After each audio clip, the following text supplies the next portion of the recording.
जय हिंद। नमस्कार दोस्तों, एक बार फिर से बहुत बहुत स्वागत है आप सभी का हमारे यूट्यूब चैनल डिफेंस पॉइंट पर।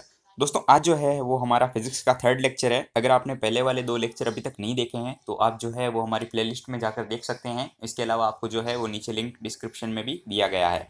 दोस्तों, आज जो है वो हम पढ़ेंगे कार्य, शक्ति और ऊर्जा के बारे में। तो आइए शुरू करते हैं आज का हमारा ये वीडियो। तो पहला पॉइंट है कार्य। तो कार्य की अगर बात करें कि कार्य कहते किसे हैं, यानी कि परिभाषा कार्य की क्या होती है। तो अगर कार्य की परिभाषा की बात करूं तो कार्य होता क्या है। तो किसी वस्तु पर आरोपित बल एवं उसके कारण हुए विस्थापन के गुणनफल को कार्य कहा जाता है। यानी कि कोई वस्तु अगर है, उस पर जो आरोपित बल होता है और उसके कारण उसमें विस्थापन के गुणनफल को कार्य कहा जाता है। अब बात करते हैं कार्य कैसी राशि है। तो कार्य जो है वो एक सदिश राशि है। कार्य धनात्मक, ऋणात्मक और शून्य तीनों हो सकता है। और अब अगर बात करूं कार्य के मात्रक की, यानी कि units of work. Units of work की अगर बात करते हैं तो कार्य का एसआई मात्रक जो है वो जूल होता है और सीजीएस मात्रक जो है वो अर्ग होता है। अब बात करते हैं कि एक जूल की परिभाषा क्या होती है, यानी कि एक जूल का मान कितना होता है। यदि किसी वस्तु पर यदि किसी वस्तु पर 1 न्यूटन का बल लगाया जाए और उसमें 1 मीटर का विस्थापन हो तो किए गए कार्य की मात्रा 1 जूल होती है। ये 1 जूल की परिभाषा है। और अगर बात करें कि 1 जूल बराबर कितना होता है, तो 1 जूल जो है वो 10⁻7 अर्ग के बराबर होता है। तो ये था कार्य से संबंधित कुछ टॉपिक्स जिस पे प्रश्न पूछे जाते हैं। अब बात करते हैं एनर्जी यानी कि ऊर्जा के बारे में। तो ऊर्जा किसे कहते हैं, यानी कि एनर्जी की डेफिनेशन क्या है। तो किसी वस्तु में कार्य करने की जो क्षमता होती है उसे ऊर्जा कहा जाता है। और ऊर्जा जो है वो एक अदिश राशि होती है जिसके मात्रक कार्य के मात्रक के समान ही होते हैं। यानी कि ऊर्जा के मात्रक जो है वो कार्य के मात्रक के समान होते हैं और ऊर्जा जो है वो एक अदिश राशि है। अब अगर बात करें तो यदि किसी वस्तु द्वारा किया गया कार्य उसकी ऊर्जा में कमी आती है, तो परंतु किसी वस्तु का कार्य किया जाता है तो उसकी ऊर्जा में वृद्धि होती है। और ऊर्जा का जो मात्रक है वो कैलोरी होता है। कैलोरी जो है वो ऊर्जा का सबसे बड़ा मात्रक होता है। तो ऊर्जा के अगर सबसे बड़ी मात्रक की बात करें तो कैलोरी होता है। और 1 कैलोरी इक्वल टू 4.18 जूल के बराबर लगभग होता है। और कैलोरी किसे कहते हैं, तो अगर कैलोरी की बात करें तो 1 ग्राम पानी को गर्म करने पर उसके तापमान में यदि 1 डिग्री सेल्सियस की वृद्धि के लिए जितनी ऊर्जा चाहिए वे 1 कैलोरी कहलाता है। तो ये जो है वो कैलोरी की डेफिनेशन है। अब अगर बात करें कि ऊर्जा कितने प्रकार की होती है, तो ऊर्जा जो है वो कई प्रकार की हो सकती है। तो सबसे पहले देखते हैं गतिज ऊर्जा। तो गतिज ऊर्जा की अगर बात करें तो गतिज ऊर्जा किसे कहते हैं, तो यदि किसी वस्तु में उसकी गति के कारण जो ऊर्जा उत्पन्न होती है तो उसे गति ऊर्जा कहा जाता है। और गतिज ऊर्जा सदैव ही पॉजिटिव होती है, यानी कि ये धनात्मक होती है।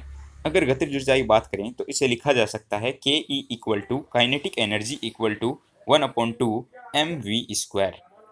और के ई यानी कि काइनेटिक एनर्जी जो है, यानी कि गतिज ऊर्जा वस्तु के वेग की दिशा पर निर्भर नहीं करती है। ये जो है वो वेग पर वस्तु की वेग की दिशा पर निर्भर नहीं करती है। अब बात करते हैं स्थितिज ऊर्जा की, यानी कि पोटेंशियल एनर्जी। तो डेफिनेशन की बात करें तो किसी वस्तु में उसकी स्थिति या अवस्था के कारण संचित ऊर्जा उसकी स्थितिज ऊर्जा कहलाती है। और यदि m द्रव्यमान की वस्तु को h ऊंचाई तक ले जाया जाए तो इसकी स्थितिज ऊर्जा का मान mgh होगा, यानी कि potential energy equal to mgh। और स्थितिज ऊर्जा का मान वस्तु को डेल ऊंचाई तक ले जाने वाले मार्ग पर निर्भर नहीं करता है। गतिज ऊर्जा और स्थितिज ऊर्जा के योग को जो है वो यांत्रिक ऊर्जा कहा जाता है। यानी कि अगर गतिज ऊर्जा और स्थितिज ऊर्जा का योग किया जाए तो उसे यांत्रिक ऊर्जा कहा जाता है। अब अगर बात करें इस विद्युत ऊर्जा की, तो विद्युत ऊर्जा जो है वो आवेशित कणों से उत्पन्न ऊर्जा विद्युत ऊर्जा कहलाती है। और अब बात करते हैं नाभिकीय ऊर्जा के बारे में। तो नाभिकीय विखंडन और नाभिकीय संलयन से उत्पन्न ऊर्जा जो होती है वो नाभिकीय ऊर्जा कहलाती है।